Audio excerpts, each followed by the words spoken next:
ஒற்றை அரசாக கிட்டத்தட்ட ஒற்றை அரசாக 1950 ஜனவரி 26 உருவாக்கினார்கள். அதன் பிறகு 106 தடவை திருத்தம் பண்ணியிருக்கிறார்கள் இந்திய அரசமைப்பு சட்டத்தை. மாநிலங்களுக்கு உரிமை மீட்பதற்காக அல்ல, மிச்சம் மீதி இருக்கும் மாநில உரிமைகளையும் பறிப்பதற்காக 106 திருத்தங்கள். இது என்ன நியாயம்? இது பணம் விளம்பரம் மூன்றுக்கும் ஆசைப்படாமல் லட்சிய தமிழ் தேசியத்தை முன்வைத்து அர்ப்பணித்து கொண்ட தோழர்களுடைய நண்பர்களுடைய லட்சிய வீரர்களுடைய ஒரு பாசறையாக இருந்து கொண்டு செயல்படும் தமிழ் தேசிய பேரியக்கம் நடத்துகிறது. நாடு முதலமைச்சர் மு.க.ஸ்டாலின் அவர்கள் கூட மாநில சுயாட்சி பற்றி ஆராய்வதற்கு உச்சநீதிமன்ற முன்னாள் நீதிபதி குரியன் ஜோசப் அவர்கள் தலைமையிலே ஒரு வல்லுநர் குழு அமர்த்தி இருக்கிறார். மாநில சுயாட்சியை பேசுகிறார். தமிழ் தேசிய பேரியக்கம் இதில் என்ன தனிச்சால் ஓட்டுகிறதா? இல்லை. ஒரு ஃபெடரேஷனாக இருக்க வேண்டும். தேசிய இன தாயகங்கள் அதுவும் தன்னைத்தானே ஆண்டு கொள்ள வேண்டும். சில அதிகாரங்கள் இந்திய மையத்திலும் இருக்க வேண்டும். அவ்வளவுதான் இருக்கட்டும். United States of America USA ஆக இருக்கட்டும். இப்படி பல இடங்கள் பல நாடுகளிலே கூட்டாட்சிகள் இருக்கின்றன. இந்த கூட்டாட்சிகளில் தேர்ந்தெடுக்கப்பட்ட அரசுக்கு மேலே ஒரு ஆளுநர் என்று மைய அரசால் அமர்த்தப்படக்கூடிய ஒரு அதிகாரி இருக்கிறாரா? அரசுகளை கலைக்கக்கூடிய அதிகாரம் 356 அரசமைப்பு சட்ட உறுப்பு 356, அதுபோல 365 இந்திய அரசு நிறைவேற்றிய அல்லது நாடாளுமன்றம் நிறைவேற்றிய ஏதோ ஒன்றை அதற்கு அதிகாரம் இல்லாமல் நிறைவேற்றினால் கூட அதை செயல்படுத்தவில்லை என்றால் அந்த மாநில அரசை கலைக்கலாம் என்கிறார்கள். இது என்ன ஜனநாயகம்? இது என்ன கூட்டாட்சி?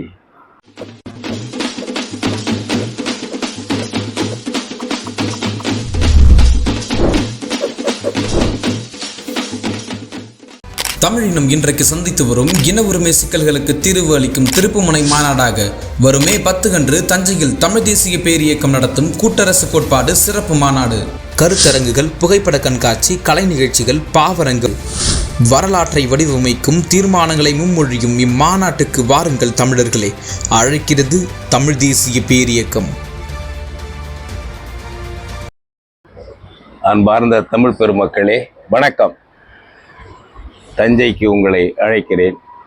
தமிழர்களுடைய வரலாற்றில் ஒரு திருப்பு முனையை உண்டாக்கக்கூடிய லட்சிய நோக்கத்தோடு உங்களை அழைக்கிறோம். கூட்டரசு கோட்பாடு சிறப்பு மாநாடு 10/5/2025 சனிக்கிழமை காலை 9 மணிக்கு தொடங்கி மாலை 7:30 மணிக்கு நிறைவடைகிறது. இந்த மாநாட்டில் தமிழ்நாட்டிற்கான மொழி இன தாயக உரிமைகளை பேச, கோரிக்கைகளாக தீர்மானங்களாக எழுப்ப, இந்திய ஆட்சியாளர்களுக்கும் தமிழ்நாட்டு ஆட்சியாளர்களுக்கும் அனுப்பி வைக்க நாம் கூடுகிறோம். நாம் என்றால் இந்த கோரிக்கைகளை நாம் மட்டும் இப்பொழுது பேசவில்லை. இந்தியாவில் பல மாநிலங்கள் மாநில சுயாட்சி என்று பேசுகிறார்கள், மாநில உரிமைகள் என்று பேசுகிறார்கள். தமிழ்நாடு முதலமைச்சர் மு.க.ஸ்டாலின் அவர்கள் கூட மாநில சுயாட்சி பற்றி ஆராய்வதற்கு உச்சநீதிமன்ற முன்னாள் நீதிபதி குரியன் ஜோசப் அவர்கள் தலைமையிலே ஒரு வல்லுநர் குழு அமர்த்தி இருக்கிறார். மாநில சுயாட்சியை பேசுகிறார். தமிழ் தேசிய பேரியக்கம் இதில் என்ன தனிச்சால் ஓட்டுகிறதா? இல்லை. சரியான கோரிக்கைகளை, சரியான தீர்வுகளை முன்வைக்க வேண்டும். அந்த வகையில்தான் உலக நாடுகளில் உள்ள கூட்டரசுகளில், ஃபெடரேஷன்ஸ் என்பவற்றில் எப்படிப்பட்ட உரிமைகள் தேசிய இன தாயகங்களுக்கு இருக்கின்றன. குறிப்பாக சுவிட்சர்லாந்தாக இருக்கட்டும், United States of America USA ஆக இருக்கட்டும், இப்படி பல இடங்கள் பல நாடுகளிலே கூட்டாட்சிகள் இருக்கின்றன. இந்த கூட்டாட்சிகளில் தேர்ந்தெடுக்கப்பட்ட அரசுக்கு மேலே ஒரு ஆளுநர் என்று மைய அரசால் அமர்த்தப்படக்கூடிய ஒரு அதிகாரி இருக்கிறாரா? அவர் விரும்பி கையெழுத்து போட்டால்தான் சட்டம் இயற்ற முடியும், அந்தந்த மாநில சட்டப்பேரவைகள் என்ற நிபந்தனைகள் இருக்கின்றனவா? இல்லை. இங்கு மட்டும் ஏன் பிரித்தானிய காலனி ஆட்சியாளர்கள் வைத்திருந்த கவர்னர் பதவியை மாநிலங்களுக்கு வைத்துக் கொண்டிருக்கிறார்கள். ஆனால் இந்தியாவுக்கு இருந்த கவர்னர் ஜெனரலை நீக்கி குடியரசுத் தலைவர் தேர்தல் வழி தேர்ந்தெடுப்பார் என்று ஜனநாயக முறையிலே உருவாக்கியிருக்கிறார்கள். அது சரி.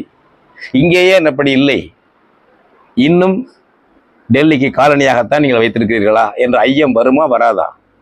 எனவே மாநில ஆளுநர் பதவி தேவையில்லை என்று சொல்லுகிறோம். கூட்டரசுகளிலே கிடையாது. இப்போ யுஎஸ்ஏ இருக்கிறது, அங்கே என்ன, அங்கே கவர்னர் என்பவர் மக்களால் தேர்ந்தெடுக்கக்கூடிய மாநில முதலமைச்சர், அதற்கு மேலே ஒரு அதிகாரி கிடையாது. அதுபோல சுவிட்சர்லாந்திலே இப்படிப்பட்ட ஒரு கூட்டரசுகள் நமக்கு முன்னோடியாக இருக்கின்றன. அதை விட இன்னும் சிறப்பான கூட்டரசை இந்தியாவில் உருவாக்கலாம், உருவாக்க வேண்டும்.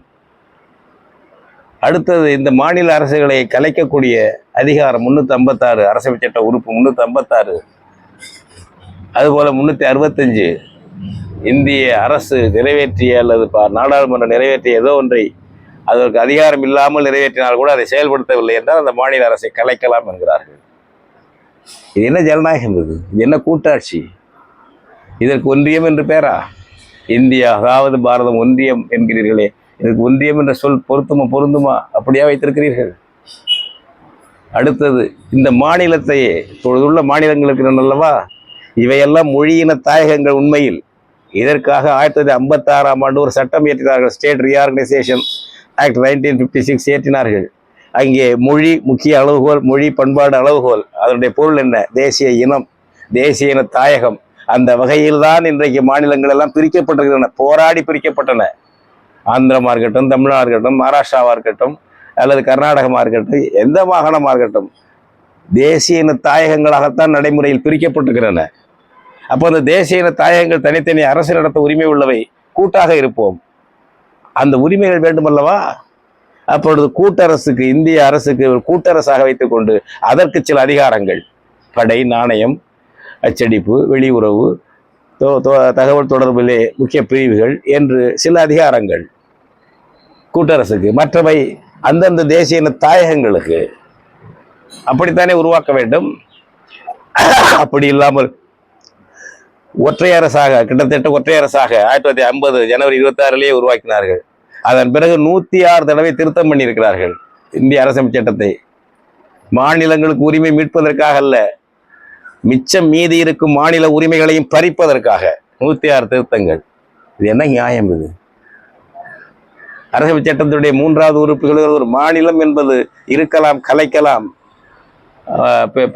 பிற மாநிலத்தோடு சேர்க்கலாம், பல யூனியன் பிரதேசங்களாக மாற்றி அமைக்கலாம் ஒரு மாநிலத்தை, அதன் பெயரை எப்படி வேணாலும் வைக்கலாம். நாடாளுமன்றத்துக்கு அந்த அதிகாரம் அரசமைப்பு சட்ட உறுப்பு 3 இருக்கிறது. இருக்கலாமா இது? அப்படி என்றால் இங்கே என்ன இருக்கிறது? மாநில சுயாட்சி என்று பேசுகிறீர்கள். பிரதமர் கூட பேசினாரே, கூட்டுறவு ஃபெடரேஷன் என்று, கோஆபரேட்டிவ் ஃபெடரேஷன், கோஆபரேட்டிவ் ஃபெடரலிசம் இங்கே இருக்கிறது. இந்தியாவிலே கோஆபரேட்டிவ் ஃபெடரலிசம் இருக்கிறது, கூட்டுறவு முறையிலே ஒரு கூட்டாட்சி இருக்கிறது என்று சொன்னார். இதுவா அது? இப்படியா இருக்க முடியும்? எனவே உண்மையில் கூட்டரசு எப்படி இருக்க வேண்டும்? இந்திய அரசு ஒரு ஃபெடரேஷனாக இருக்க வேண்டும். தேசிய இன தாயகங்கள் அதது தன்னைத்தானே ஆண்டு கொள்ள வேண்டும். சில அதிகாரங்கள் இந்திய மையத்திலும் இருக்க வேண்டும். அவ்வளவுதான்.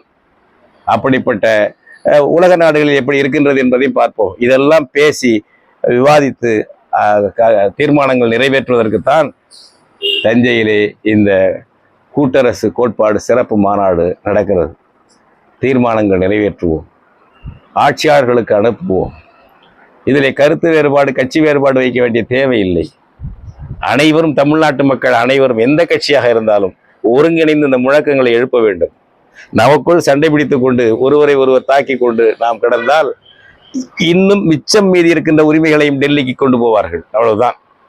இந்த உணர்வோடு இந்த மாநாட்டை தமிழ் தேசிய பேரியக்கம் நடத்துகிறது.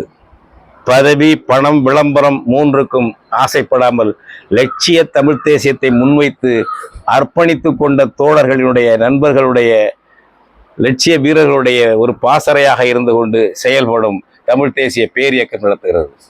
இதனுடைய நிறைவு அரங்கத்திலே நாம் தமிழர் கட்சியினுடைய தலைமை ஒருங்கிணைப்பாளர் ஐயா செந்தமிழன் சீமான் அவர்கள் உரையாற்றுகிறார்கள். தமிழ் தேசிய பேரியக்கத்தின் பொதுச் செயலாளர் தோழர் கி வெங்கட்ராமன் அவர்கள் உரையாற்றுகிறார்கள். நானும் அந்த நிறைவரங்கத்தில் உரையாற்றுகிறேன். அதற்கு முன்பாக கூட்டாட்சி உலகத்தில் எப்படி இருக்கின்றன, கூட்டாட்சிகள் எப்படி இருக்கின்றன, என்னென்ன உரிமைகள் நமக்கு எப்படி எல்லாம் வேண்டும் என்ற கருத்தரங்குகள் நடக்கின்றன. கூட்டரசு பற்றிய ஒரு கருத்தரங்கம். அதற்கு முன்னாலே நம்முடைய தமிழ் இனத்தினுடைய தொன்மை, இலக்கிய வளம், மொழி சிறப்பு இவை பற்றி அறிஞர்கள் பங்கேற்று உரையாற்றக்கூடிய ஒரு கருத்தரங்கம், பாவரங்கம், கலை நிகழ்ச்சிகள். ஐயா மாசோ விக்டர் அவர்கள் எழுதியிருக்கக்கூடிய சிந்து முதல் பகுருளியிலிருந்து சிந்து வரை என்ற நூல், பகுருளியிலிருந்து சிந்து வரை என்ற குமரி கண்டத்தில் தமிழர்கள் முதல் மனிதர்கள் தோன்றிய வரலாற்றிலிருந்து எடுக்கப்பட்ட ஒரு பெரும் நூல். அந்த நூல் பகுருளி என்பது குமரி கண்டத்திலே மூழ்கி போன நம்முடைய தமிழர்களுடைய ஆறு. அது பகுருளியிலிருந்து சிந்து வரை, சிந்து சமவெளி வரை. இப்பொழுது சிந்து சமவெளிக்கே வெளியிலிருந்து வந்தவர்கள் தமிழர்கள், வந்தேரிகள் தமிழர்கள் என்று ஆர் பாலகிருஷ்ணன் போன்ற IAS அதிகாரிகள் நூல்கள் எழுதி நம்மை குழப்பி வைத்திருக்கிறார்கள், நம்முடைய வரலாற்றை மறைத்து வைத்திருக்கிறார்கள். அதற்கெல்லாம் தீர்வாக அந்த நூல் வெளியிடப்படுகிறது. இப்படிப்பட்ட ஒரு நிகழ்வுக்கு அனைவரும் வாருங்கள். 10/5/2025 சனிக்கிழமை காலை தஞ்சையில் காவேரி மண்டபத்தில், நாஞ்சிக்கோட்டை சாலையில் உள்ள காவேரி திருமண மண்டபத்தில் சந்திப்போம், பேசுவோம், எதிர்கால திட்டங்களை வகுப்போம், தமிழர் ஒற்றுமையை வளர்ப்போம், உரிமைக்கு குரல் எழுப்புவோம். நன்றி, வணக்கம். இவ்வாறான பல செய்திகளை, பல சிக்கல்களுக்கு விடை கிடைக்கக்கூடிய செய்திகளை தமிழர் கண்ணோட்டம் வலையொலியில் வெளிப்படுத்தி வருகிறோம். இது தற்சார்பாக செயல்படுவதற்கு நிதி தேவைப்படுகிறது. இந்த நிதியை நம்முடைய மக்களாகிய நீங்கள் தான், இளையோரும் பெரியோரும் நண்பர்களும் தோழர்களும் சான்றோரும், நீங்கள் உங்களால் இயன்ற அளவு என்ன இயலுமோ அந்த நிதியை வழங்குமாறு அன்போடும் உரிமையோடும் கேட்டுக்கொள்கிறேன். உங்களுக்கு நன்றி உணர்வோடும் பொறுப்புணர்வோடும் தமிழர் கண்ணோட்டம் செயல்படும் என்பதை உறுதி தெரிவித்துக் கொள்கிறேன். நன்றி, வணக்கம்.